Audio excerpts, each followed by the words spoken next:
Hello everyone, it's Myeongkol-jan. Today I am going to read S5 5039 Magic Tree House number 23, chapter 6. Oops.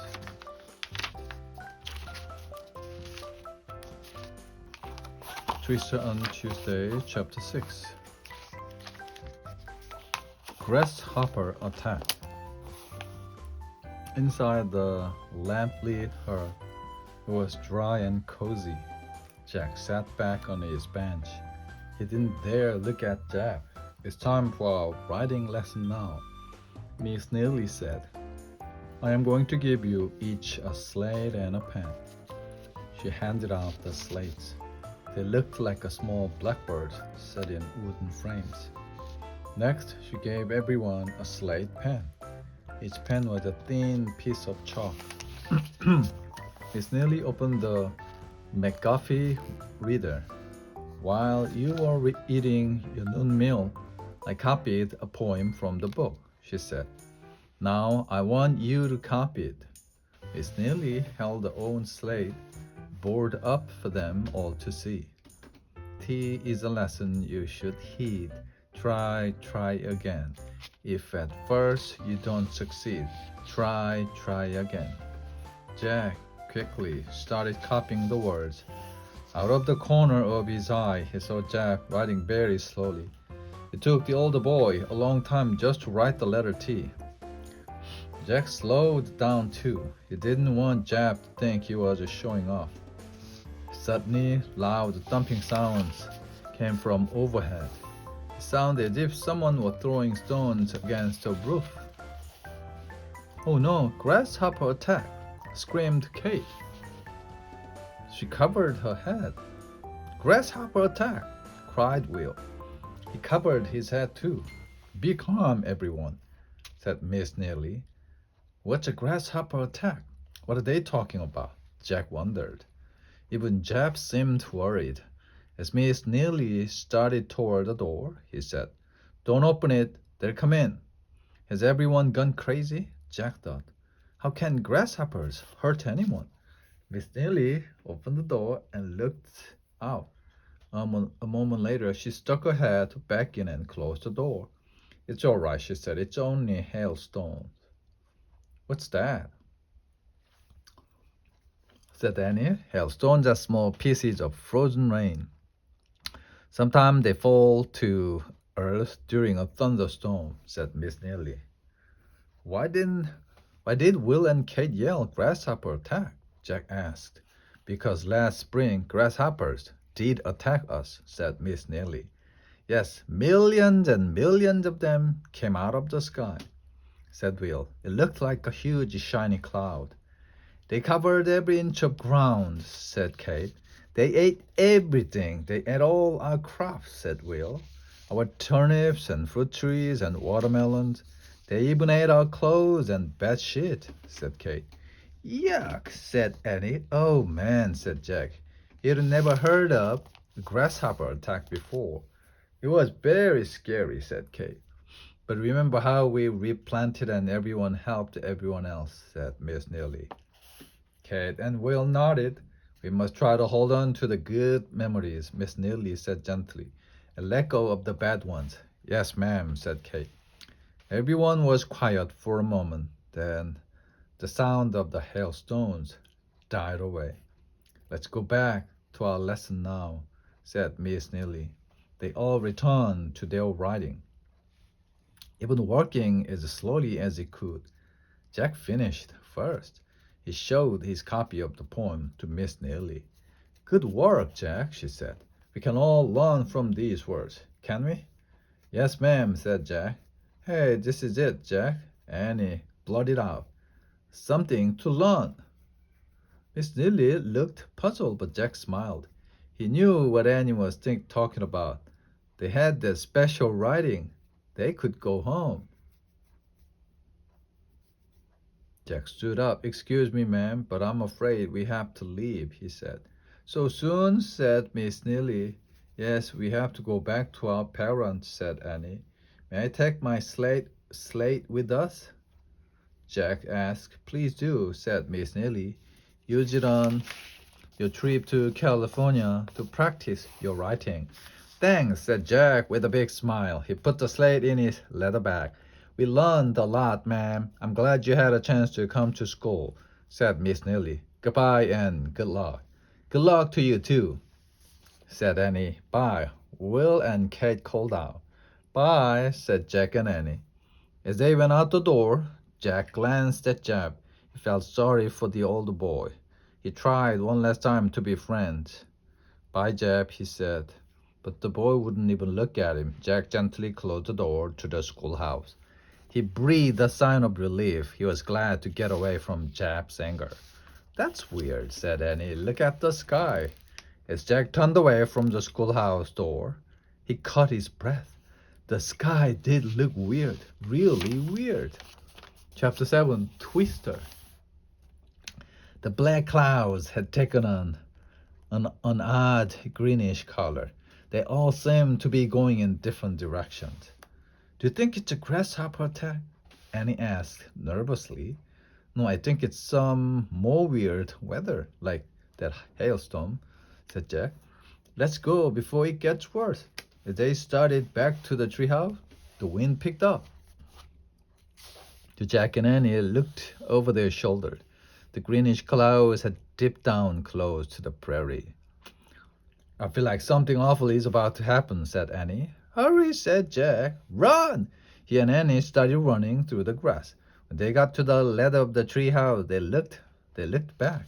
In the distance, twisting black clouds had dropped out of the storm clouds. They swirled into a funnel shape. The dark funnel started twisting across the prairie. Jack's heart nearly jumped out of his chest. It's a twister, he said. Oh no, cried Annie. The twister was whirling and tearing across the grass. Let's get out of here, said Jack. He grabbed the rope ladder and started up. Wait, said Annie, we have to help Miss Neely and the other kids. They have a storm cellar, Jack said. That's what our book said. Yeah, but it's only their first day in the dugout. They might not know about it, said Annie. There was a rug on the floor. Annie's right, Jack thought. He looked up at the treehouse. All they had to do was climb up and leave, and they would be safe. But what about Miss Neely? What about Will and Kate and Jeff? Okay, said Jack. He jumped down from the ladder. Let's go back. He and Annie started running back toward the schoolhouse. They ran as fast as they could across the prairie. The roaring sound of the twister followed them. Suddenly the wind threw them to the ground. Jack clutched the tall grass, trying to stand. When he got up, he grabbed Annie's hand. He pulled her up, too. With all his might, Jack held on to Annie and pulled her along. The roaring twister came closer and closer. The wind ripped up grass and earth around them. The roar grew deafening. Jack and Annie could barely stay on their feet. Finally, they reached the dugout. They tried to open the door, but it wouldn't budge. They banged on the door with their fist. Let us in, Annie shouted. No one opened the door. They can't hear us, yelled Jack. But the sound of the twister drowned out his voice. Chapter 8, Get Below. Suddenly the schoolhouse door blew off its hinges. It went flying through the air. Jack grabbed Annie and pulled her into the dugout. Inside, the benches were overturned. The room was a mess. Miss Neely and the 3 kids were pressed against the dirt wall. Kate and Will screamed as the winds whipped around the room. Miss Neely hugged Kate. Jeb held on to Will. Get in the cellar, Jack yelled. What cellar? Shouted Miss Neely. Together, Jack and Annie pulled the rug off the floor and uncovered the cellar door. They gripped the door and tried to open it, but the wind was blowing too hard. Suddenly, Jeb was beside them. He pulled the door open. A ladder led down into the cellar. One by one, Will, Kate, Miss Neely, and Annie went down the ladder. Jack waited for Jeb to go down. Go, go, Jeb shouted. Jack climbed down into the cellar. Jack came last. He closed the door behind him, leaving everyone in total darkness. The twister roared fiercely above them. It sounded like a train battling right through the schoolhouse.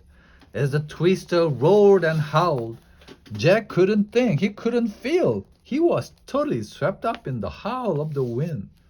And as Jack felt he would disappear in the roar of the twister, the noise died down, and then it was silent. No one spoke for a moment in the blackness.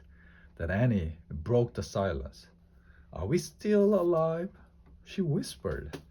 Everyone laughed. Yes, I think we are, said Miss Neely. Chapter 9. All clear. Jack pushed open the cellar door. Daylight streamed in. He looked out. All clear, he said. Jack crawled out of the cellar. Jack followed him, then Annie, Will, Kate, and Miss Neely. The sky was gray above them. The twister had torn the roof of the dugout and sucked everything out, even the rug. They all stared in shock at the empty space. Then Miss Neely smiled. Well, at least, we are all safe, she said. They stepped out of the hut. The air was thick with dust and bits of grass. The twister had cut a wide path of dirt and destruction across the prairie. It was still whirling away on the horizon. Everyone watched silently as the twister became long and thin, like a piece of rope. Then it vanished completely. Miss Neely turned to Jack and Annie. You saved our lives, she said. Thank you, said Will. Thank you, said Kate, hugging Annie. Jeff actually opened the cellar door, said Jack. Yes, thank you too, Jeff, said Miss Neely. The older boy only scowled. I hope you can get a new school, said Annie. We will, said Miss Neely. Just as we planted our fields again after the grasshopper attack, we'll build our school again after the twister. If at first you don't succeed, try again. Jack thought Miss Neely was one of the bravest people he had ever met. You're a good teacher, he said shyly. I love teaching, she said. It's a job that lasts forever. Whatever you teach children today travels with them far into the future. That's true, said Annie. Jack smiled. Well, we better leave again, he said. Bye, everyone waved except Jack. Jack and Annie started across the prairie back toward the treehouse. They hadn't gone far when Jack heard someone shout his name. He turned around. It was Jeff. Wait, the older boy yelled. He had a fierce look on his face. He started running toward him. Oh no, Jack breathed. Did Jeff still want to fight? Leave us alone, Annie said angrily. Shh, Annie, said Jack. Let's see what he wants. When Jack got close to them, he stopped. He looked right at Jack. Why did you come back? He asked. We wanted to tell you about the storm cellar, said Jack. How did you know about the cellar? Jeff said. Jack pulled a research book out of his leather bag. We read about it in this book, he said. Jeff stared at the book. Then he sighed. I aim to read someday too, he said. That looks like a good book. Jack didn't know what to say. He was still afraid of making Jeff mad. So he just nodded. My mind power too poor to go to school, said Jeff. They want me to go, but I'm getting started mighty late. It's not too late, said Jack. It's never too late, said Annie. Jeff narrowed his eyes. If you ever come back through here, he said. Yes, Jack asked carefully. Was Jeff about to threaten him again? Maybe I'll be able to read that book of yours, Jeff said. Jack sighed and smiled. I know you will, he said. Jack smiled back. He had a nice smile. Thanks for coming back to rescue us, he said to both Jack and Annie. Too bad You can stay. I reckon we'd all be good friends if you did. I reckon we would, said Annie. Jeb nodded, then he turned and ran back to join the others. Suddenly the sun broke through the clouds, the windflowers danced in a gentle breeze. Ready? Said Annie. Jack just stood there, staring at the sunlit prairie. Jack, ready to go? Annie asked. In that moment, Jack actually hated to leave, but he nodded slowly and said, "Let's go." He and Annie took off through the bright, sparkling grass. They ran to the small grove of trees near the creek. They climbed up the rope ladder and scrambled into the treehouse. Annie picked up the Pennsylvania book. "I wish we could go there," she said. This time the wind did not start to blow. The treehouse simply started to spin on its own. Spun faster and faster. Then everything was still, absolutely still. Chapter 10, the third writing. Jack opened his eyes. Morning light filled the treehouse. He and Annie were wearing their own clothes again. "Home," said Annie, smiling. Jack looked out the window. He saw the nice cozy house in the distance. The lawn, the sidewalk, the paved street. Life here is pretty easy compared to the pioneer life, said Jack. "We're lucky," said Annie. Jack reached into his bag and pulled out the small slate. "Our third writing," he said. He added the poem to the list from the Civil War and the letter from the Revolutionary War. "You did just what the poem says you should do," Annie said Annie.